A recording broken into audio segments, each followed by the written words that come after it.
Tá, aqui tá rodando. É? Agora não tá mais. Como tu pode ver, eu ainda não tenho nenhum equipamento adequado. Mas a gente chega lá.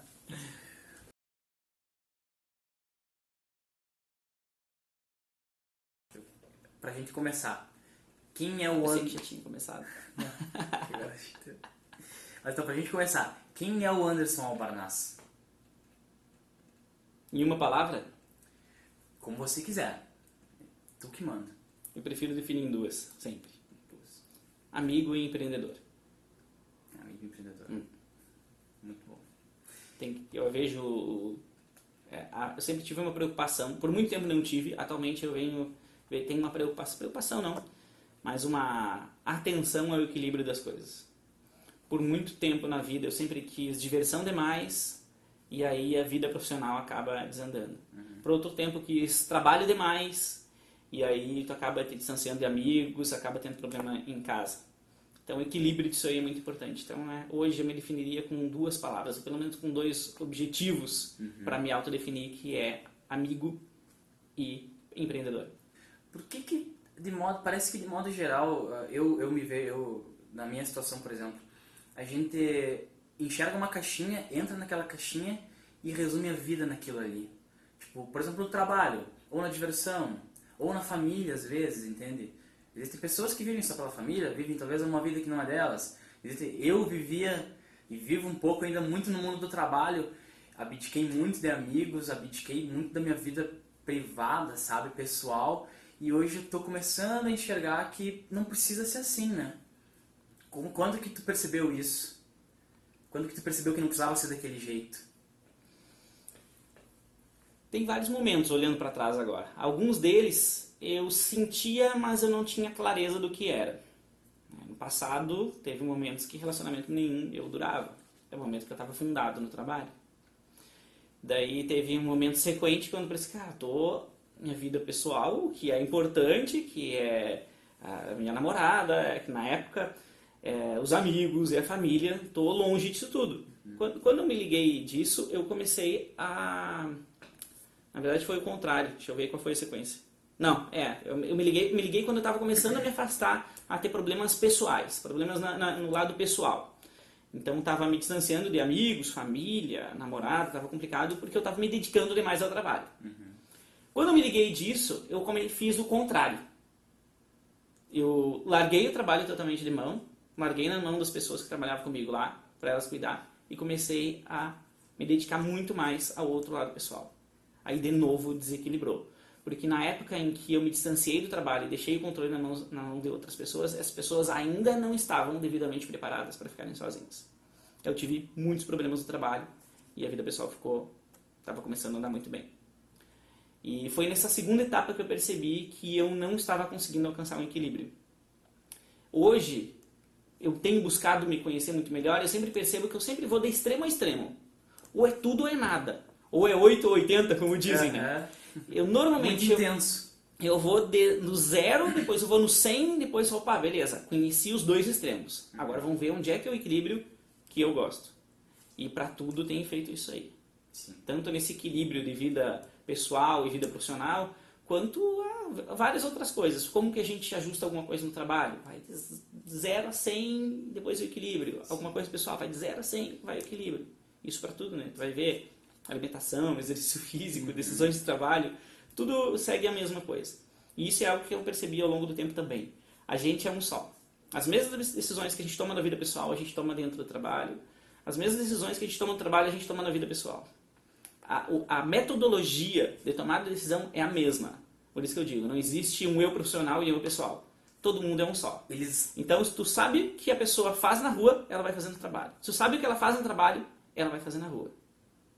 As pessoas são uma só, não existe separação. Isso tu percebeu empiricamente, assim, lidando com as pessoas ao longo do tempo? Quando que tu percebeu isso? Que os perfis que nós acreditamos que são dois, né, na verdade se confundem, então são um. Eu já tinha ouvido falar nisso no passado. Mas sabe que tem uma certa época da vida em que tu ouve uma determinada informação, mas tu não entende ela, ou por mais que tu entenda, isso faz sentido, tu não absorve ela. Tu não tem aquilo interno de ti, aquilo no automático. Eu acabei percebendo isso aí no futuro, muito tempo depois que eu ouvi isso a primeira vez, por mim mesmo. Quando eu me percebi agindo dessa forma. Porque se eu tinha um problema em casa, eu não era a mesma pessoa no trabalho. E se eu tinha um problema no trabalho, eu não sou a mesma pessoa em casa. Então, se eu sou afetado pelas conquistas e derrotas de um setor, eu levo para outra área da vida também, então eu concluí que eu sou uma pessoa só. Tudo se torna a mesma e coisa. Depois disso eu comecei a perceber que as outras pessoas também, elas são uma pessoa só. É claro que existe a forma que tu te comporta em cada lugar. Eu posso me comportar de um determinado jeito dentro de casa, eu tenho que me comportar de um outro jeito no trabalho, eu tenho que me comportar de um outro jeito num velório, numa festa, qualquer evento. Eu tenho formas diferentes de me comportar em cada lugar. Mas, essencialmente, eu sou uma pessoa só. Se eu tiver uma tomada difícil de decisão para tomar, o método, os critérios de decisão que eu ou qualquer pessoa vai utilizar vão ser os mesmos em qualquer situação. No começo, lá quando eu comecei Beluno, foi de qualquer jeito. E as coisas aconteceram. Eu prestava uma consultoria técnica para provedores de internet e eu tinha o meu limite ali de conhecimento prático, o conhecimento teórico eu tinha todo ele.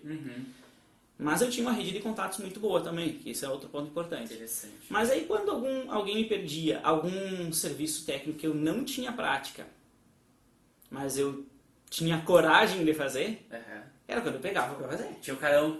Tinha o carão. Cara, na época, BGP era uma configuração que na época estava recém começando isso em provedores, hoje todos têm. Tá. Mas, cara, configura BGP, configuro. Nem sabia o que era. Mas sabia, não sabia. Tinha um conhecimento teórico, tinha conhecimento prático daquilo. Mas, cara, assumia e fazia. Então, meio sem programação. Tá. Meio sem saber o que aceita ou não. De início, tu não sabe o que tu gosta essencialmente se tu não experimentar. É algo que hoje está muito fácil de todo mundo conseguir ter acesso, é experimentar qualquer coisa. Experimentar uma profissão, às vezes até com trabalho voluntário tu experimenta muitas coisas. Porque é no experimentar que tu vai saber o que tu gosta de fazer, o que tu tem mais habilidade e o que tu não gosta e o que tu não quer tocar nesse assunto.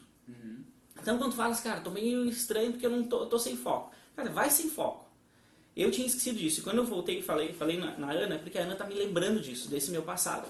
Cara, vai e fala. Fala sobre o que tu gosta, fala sobre o que tu quer. Faz o que tu quer, porque daqui a pouco tu vai achar um nicho de novo e é nesse aí que tu vai te aprofundar. Porque se tu quiser escolher o teu nicho logo no início, tu vai acabar te perdendo. Ela te lembra que tu tem que largar o medo e meter a cara mesmo. Meter a cara de qualquer jeito.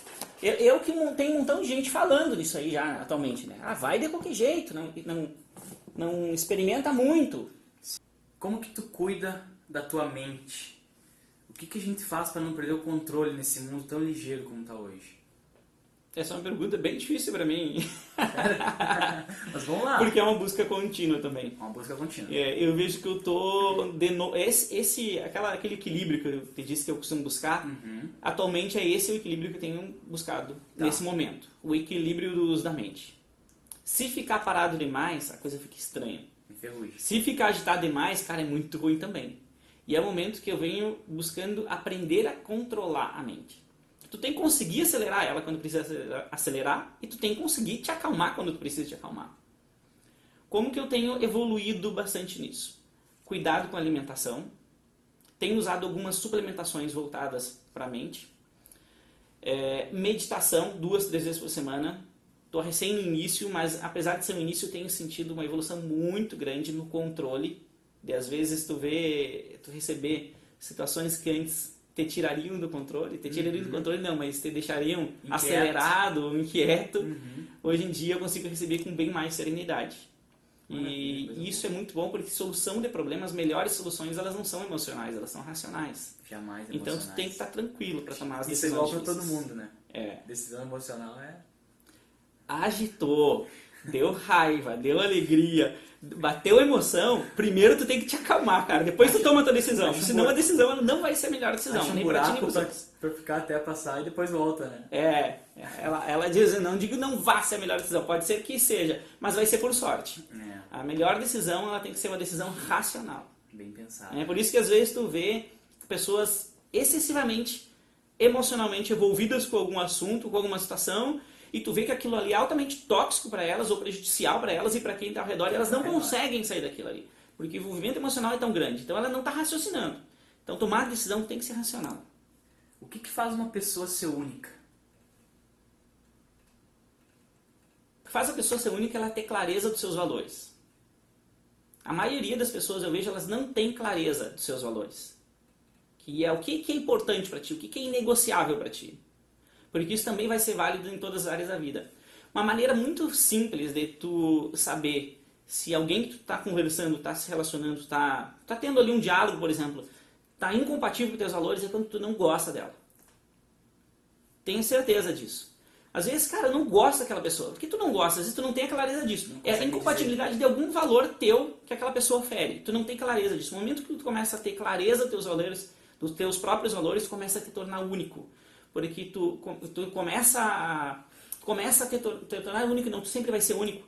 Mas isso te torna único, a clareza, porque tu começa já a filtrar melhor as pessoas que tu vai te relacionar. Os clientes que tu vai vender, tem gente que acha que tem que vender para todo mundo, e eu sou um defensor que tu não tem que vender para todo mundo, tem que vender para quem acredita nas mesmas coisas que tu. Então, clareza dos valores eu acredito que é algo que torna as pessoas únicas.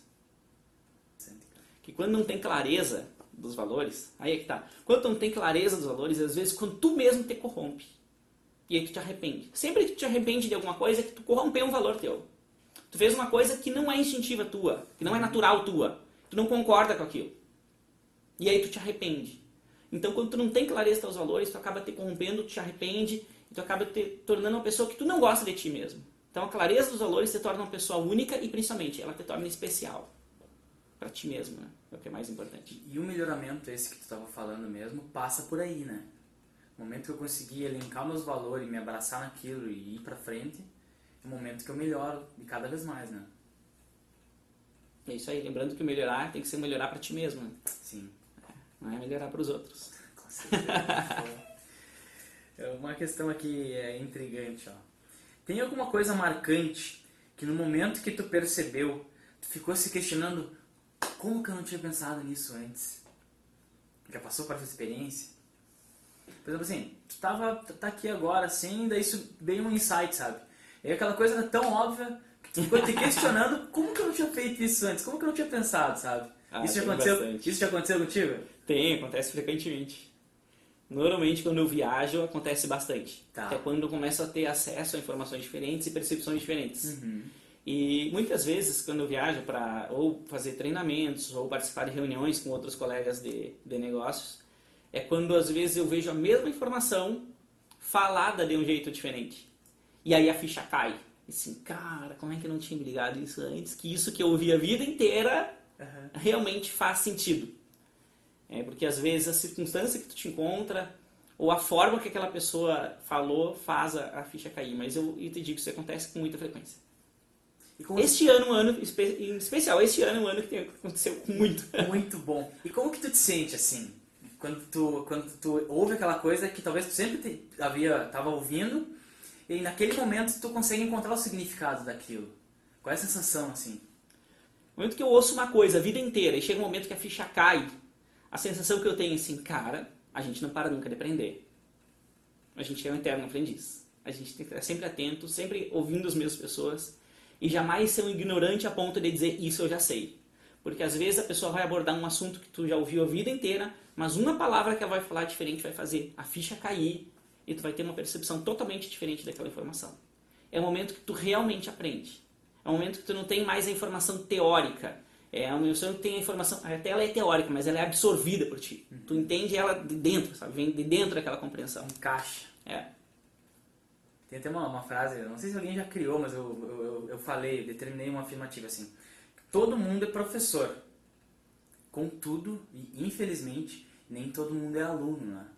Porque, cara, é incrível tu pensar assim que todas as pessoas, independente de instrução ou de contexto, elas sabem alguma coisa que tu não sabe e se tu não estiver disposto a parar e ouvir o que ela tem ali pra te dizer naquele momento, não seja qual for a circunstância, tu vai deixar aquilo passar, sabe?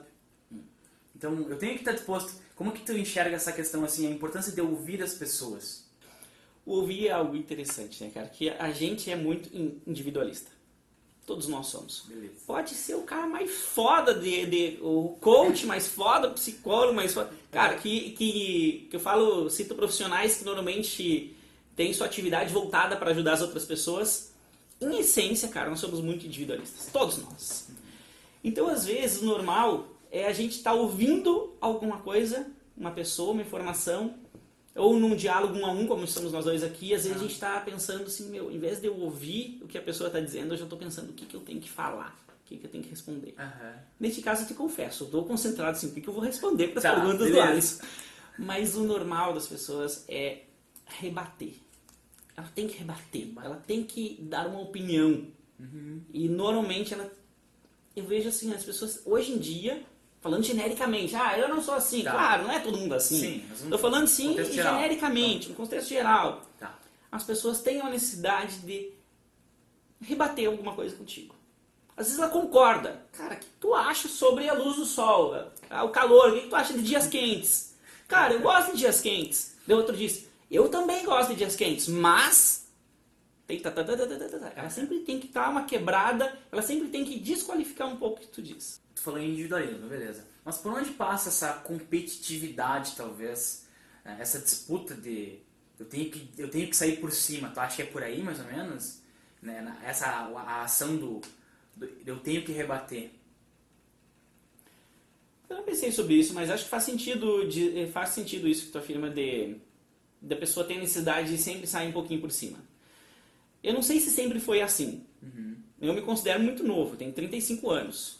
Então, minha experiência de vida, as minhas lembranças, o que eu me lembro de vida, não me faz eu perceber se sempre foi assim. Então, por isso que eu acabo achando que atualmente as coisas são assim. Sim, o contexto que agora. Talvez o contexto agora, exato, 2019 a gente está. Sim. E talvez esse contexto de imersão social que a gente está, de mídias sociais, de comunicação, de internet a gente acaba tá muito fortalecido essa necessidade das pessoas competirem umas com as outras, delas quererem se mostrar umas com as outras, ao invés de elas quererem ajudarem umas às outras.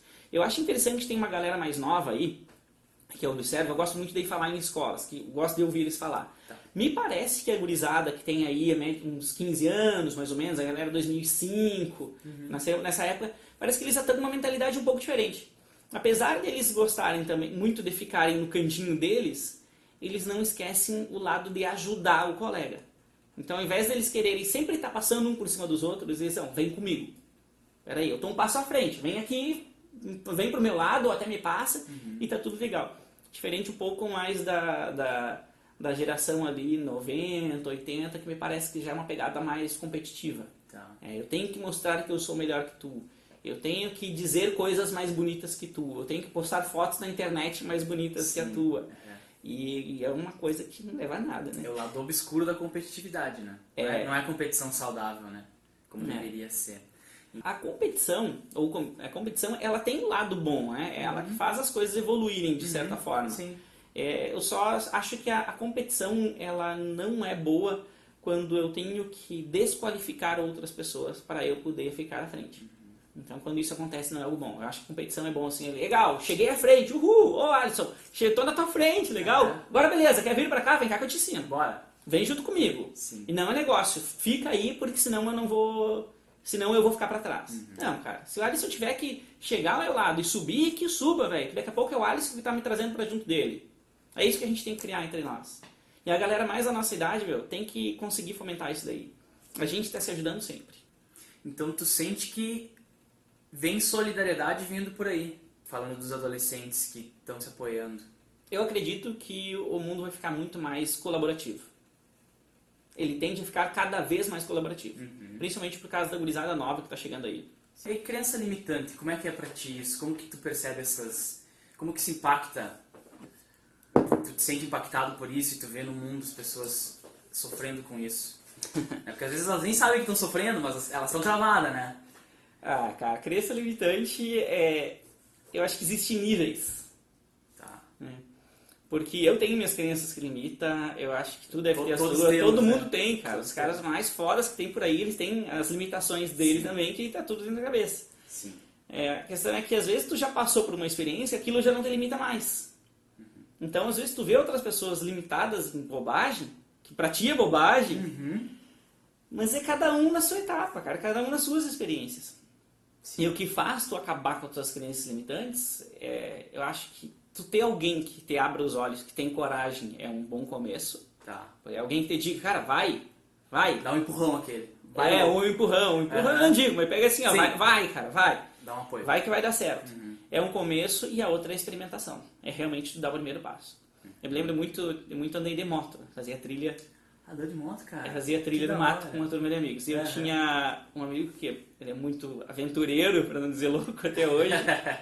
Tá. E eu perguntava pra ele, cara, como que tu consegue andar desse jeito? Cara, eu só fecho o olho e vou. E acelero. Cara, bem baita iniciativa, baita... Claro que ele não queria dizer literalmente fechar os olhos, mas é porque às vezes, quando a trilha no meio do mato é algo com pouca velocidade, é mais tranquilo, mas às vezes a gente ia pra estrada de chão e a velocidade tomava conta.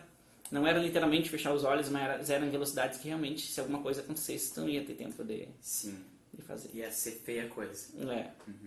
Por exemplo, eu saio na rua assim e avaliando as pessoas e o que elas estão fazendo. E conhecendo, por exemplo, assim, meus amigos e os pais dos meus amigos, e até mesmo eu percebo o seguinte, eles estão fazendo o que os pais estavam fazendo e eu estou fazendo o que meu pai fazia e o que o pai dele fazia.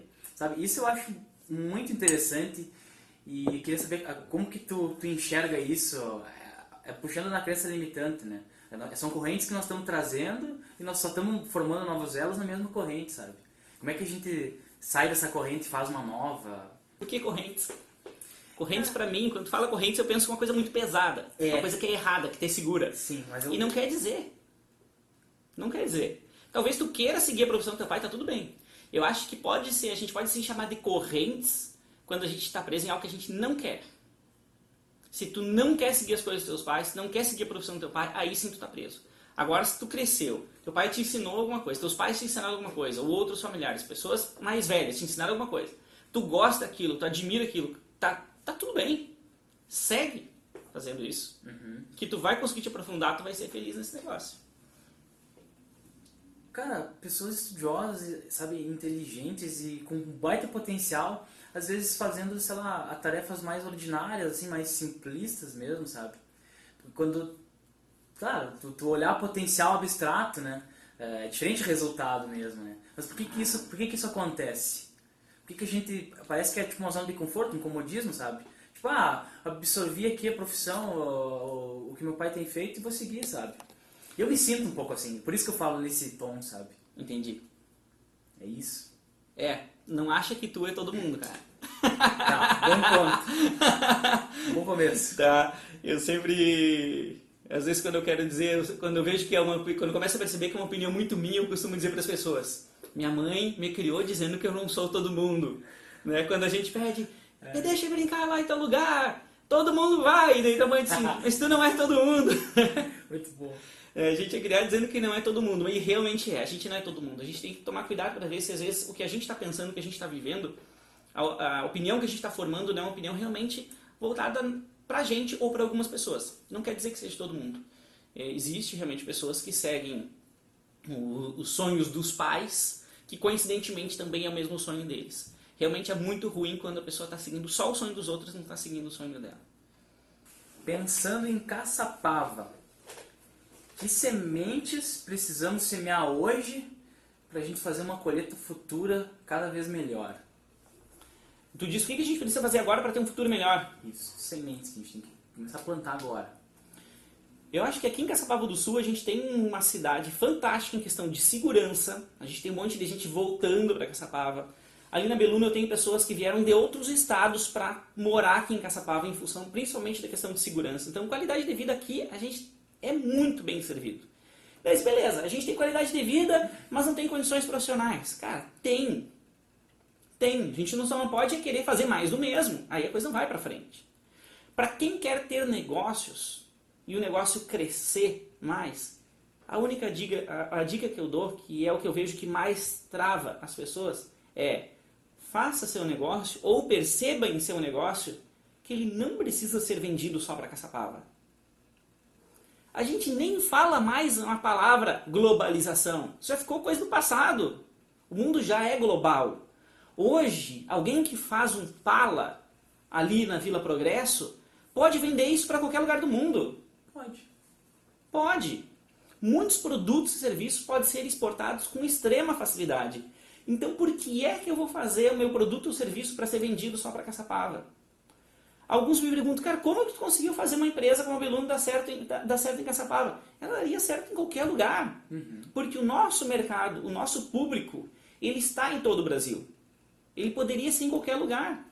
Aqui a gente tem a facilidade de estar na minha cidade, as pessoas que a gente contrata, de alguma forma ou de outra, a gente conhece elas, a gente tem um monte de facilidade e está numa terra segura. Então, para crescer, ter um futuro mais próspero, eu digo, crie negócios ou veja como os seus negócios podem transpor as fronteiras da cidade. A cidade é muito pequena para tu ter grandes negócios, mas o mundo é muito grande. Eu vejo, às vezes, algumas perguntas que me mandam pelo Instagram. Mas se eu quiser nichar demais o meu negócio, eu não vou ter cliente suficiente. É claro que não vai ter se tu estiver pensando só na tua cidade pequena local. A exemplo aqui da minha cidade, Caçapava, que tem 33 mil habitantes. Tu nichou e viu que tem, vamos dizer, 5 clientes potenciais para te comprar nela. Ok, agora multiplica isso aí pelos milhões de habitantes aqui no Brasil. Se numa cidade de 30 mil habitantes tem 5 clientes, num país de 200 milhões de habitantes, quantos clientes tu pode ter para comprar teu produto? Aí, se ele for super nichado. Cara, vai ter um montão. E se tu puder expandir e vender isso para o mundo, melhor ainda. As fronteiras estão cada vez mais fáceis de serem ultrapassadas. Seja da tua cidade, isso é barbada, não existe limitação. Do teu estado tem um pouquinho, às vezes, mais de desafio, questões tributárias, mas não é difícil assim. E as fronteiras internacionais estão cada vez mais fáceis também de ser. Então é barbada de tu vender produto e serviço para qualquer lugar do mundo. Basta tu ver que isso é possível. Aí vem aquilo da crença limitante que me perguntou lá no início. Eu ia dizer que essa é a fronteira mais difícil de cruzar. Não dá. A gente cresceu ouvindo que é difícil, que não dá. Hoje é muito fácil, cara. É tudo muito fácil. A informação está disponível. Eu não estou dizendo que não tem aquele ter lazer, mas basta, ao invés de tu consumir 2 horas de Netflix por dia, consome 1. A outra hora tu vai estar estudando alguma coisa que é importante para a tua vida profissional, para o teu crescimento. A fronteira da mente que é a pior hoje em dia. É que mais nos tranca. Basta assim, ó, tu achar que é difícil, que é impossível. Pensou, é difícil, é impossível, tu já não vai nem procurar informação sobre isso. Essa é uma das principais crenças limitantes, tinha me perguntado, que eu vejo que a pessoa tem. É difícil. No momento que tu acha que é difícil, tu nem busca informação sobre isso. No momento que tu te desafia e busca informação, daqui a pouco tu vê, opa, não é tão difícil. Aliás, era isso. É fácil. Dá pra fazer. Vamos fazer. Bora. É isso aí. Foi. Hoje em dia existe muita separação. Às vezes tu encontra cursos ou profissionais ou pessoas na internet dando informações que ou elas são só motivacionais ou elas dão só a técnica. E tu precisa ter os dois. Tu precisa saber a técnica e tu precisa ter motivos para entrar em ação. A motivação. Tu instalava a internet, né? Beleza. Como foi a virada de chave que te permitiu perceber que tu poderia partir desse ponto e chegar hoje onde tu tá? E aqui ainda mais, aproveitando o gancho, explica pra gente onde tu tá hoje. Eu considero a minha história iniciada bem antes do tempo que eu instalava a internet. Mas realmente o momento que eu comecei a instalar a internet foi um momento... Foi uma virada importante, que é algo que eu queria fazer quando eu comecei a trabalhar na empresa que eu trabalhava. Eu entrei nela fazendo manutenção de computadores e eu queria trabalhar na manutenção, na instalação da internet. E quando eu entrei para essa área foi que eu percebi que eu tinha facilidade em trabalhar com redes de computadores, redes da internet. E o meu chefe da época foi uma das pessoas que mais me ajudou na vida, porque ele teve a paciência de me ensinar e ele tem uma didática que para mim era muito fácil de entender. A virada de chave aconteceu, acho que foi algo instintivo meu, que um dos produtos que a gente veio a utilizar na empresa que eu trabalhava, eu percebi que ele tinha um potencial muito grande. Eu pedi para o meu chefe, cara, eu quero fazer o curso disso. E esse curso só tem na Argentina e eu quero ir fazer. Ele me perguntou, tá, mas tu já saiu do país? Não. Já voou de avião? Não. Fala espanhol? Não. Então tu não vai?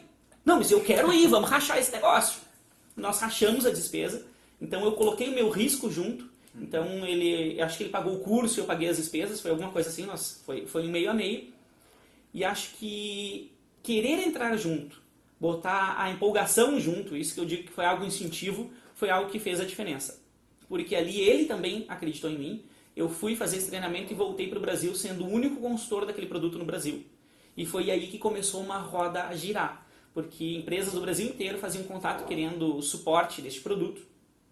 E enquanto trabalhava ainda no provedor, a gente, se era dia de semana, a gente rachava os ganhos, e se era final de semana, ficava 100% para mim.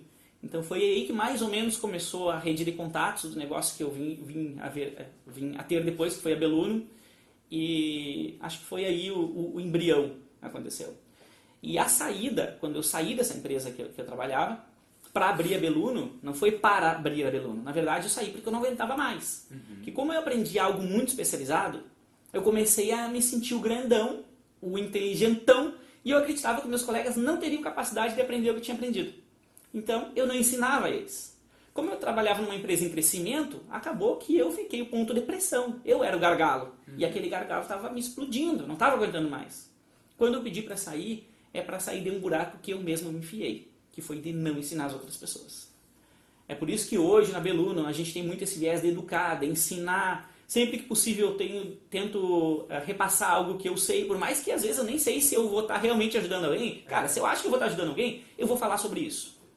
Então essa questão de distribuir conhecimento, ela passou a ficar no meu DNA, ficou no DNA da empresa que eu tenho também. E eu acho que o ponto de virada principal da Beluno foi esse.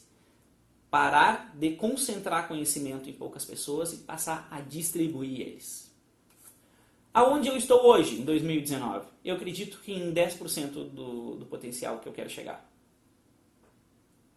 De 10 a 15% mais ou menos. Então tem um grande caminho aí pela frente. Grandes oportunidades, grandes desafios, com certeza muitos tropeços, com certeza muitas conquistas. Só não erra quem não faz, né? É. Isso é interessante. Eu tenho uma pessoa que eu gosto de acompanhar, que ela fala: se apaixone por errar, porque se apaixonar por acertar, todo mundo já é. Tudo que tu começa a ouvir repetidamente, tu começa a absorver. Chega um momento que aquilo já faz parte de ti. Então quando tu vê alguma citação, alguém que fala alguma coisa que faça sentido para ti, mas tu não consegue vivenciar aquilo, segue escutando, segue lendo, segue ouvindo, segue vendo, porque em algum momento tu vai estar efetivamente vivenciando aquilo. Acho que isso é algo mais importante de tudo. Eu lembro que quando eu estava na terceira série, cara, na terceira série do ensino fundamental, Tá. era uma professora da outra turma, se não me engano o nome dela era a professora Leda Lige, eu acho. Não tenho certeza. Beleza. Ela dizia, querer é poder, querer é poder. E nós éramos muito crianças. A gente falava, que bobagem. Eu quero um tênis, eu quero um brinquedo, eu quero O lanche, quando é que é a merenda? E aquilo para nós soava muito como bobagem. Tá. E eu estou dizendo que há poucos anos eu entendi o que é o querer é poder. O querer realmente é poder. Só que ele não pode, só que dentro de uma simples citação poderosa como essa, eu acredito que sim, querer é poder, tem toda uma desmembração. Dentro das principais desmembrações do querer é poder, ele não basta simplesmente querer. Ele é a primeira, ele é o estupim, a espoleta do negócio ali. Tá. Ele precisa ter ação. No momento que tu entra ação, vem a tua necessidade de buscar conhecimento. Aí tu busca conhecimento, tu vai buscar treinamento, tu precisa repetir o que tu começa a estudar. E aí começa uma coisa linda a funcionar. Se eu tiver treinamento, se tiver conhecimento, e tu não querer nada, cara, tu vai ficar o dia inteiro parado olhando pro teto e olhando Netflix. De novo, assiste Netflix, tem que ter lazer, mas não pode ser só isso na vida. Sim. Então tudo começa pelo querer, tudo começa pela vontade. Se tu não tem vontade de nada, tu não vai fazer nada. Então querer é poder, lá da professora, é a mais pura verdade. Só que naquela época aquilo não fazia sentido. Mas isso visto repetidas vezes ao longo da vida, baseado em tudo que tu vai vendo junto, daqui a pouco tu começa, pô, isso sempre fez sentido, isso sempre foi verdade. E chega um momento que tu começa a viver isso. Chega um momento que tu começa a querer e tu percebe que tu queria poder. Cara, o que eu quero agora? Porque o que tu quer, tu já vai automaticamente começar a buscar informações a respeito do assunto que tu quer. Tu começa a ficar ligado para as oportunidades. Tu começa a ficar antenado para as pessoas que também querem o mesmo que tu. E em seguida aquilo tudo começa a acontecer. De verdade. As coisas ganham sentido. Ganha sentido. E isso é o principal para todo mundo, né? Se não tiver sentido, perde a graça. O que tá achando, cara? Tô tranquilo. Boa? Massa. Isso é conteúdo pra mim também. Tô adorando. Legal, é bom estudar, faz quando quiser. Oi? Quando quiser vir de novo, faz de novo. Bora, vamos fazer, cara. Show de bola. Show de bola.